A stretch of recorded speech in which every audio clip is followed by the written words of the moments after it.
Ассаламу алейкум варахматуллахи вабаракату. Можно ли работать студенту, который учится в одном из городов России, работать сборщиком продуктов или курьером, если среди этих продуктов попадается и свинина, так как студенту найти халяльную работу, подходящую под его график, не так легко. Дейл Рейсхал. Алейкум ассаламу варахматуллахи вабаракату. Цухака айлмшна билгал дойз нагах сана.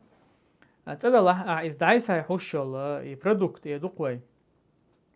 Дукохил и продукта حارم برودكتياته دقوق هيك حارميات دلات هنقع جوقا حارم برودكت خلي الشوق إيش شو عبوه بمجر دو الحق دو تاريز يغوتيغا حقيقة بيه كم خوات بشاحون يحارم هم يوي بيلقل دالع دعوش هون حقيقة يعني البصل الكوليليز دعو شوقها وتاع مثلا تام سوينينا لازم دقها حقي جيك دعو شوقها اتمتع إذا حدايع بقويات إذا هون بيلقل دالشو تاع أما هون بيلقل دالز دولشات أقوبشم حقيقة شدوقوخ يول أحا دعيسا يحوش البرودكت يشحان لهم إزالها تاقز مجر دو العلم شنا بيلقل دوقز والله أعلم.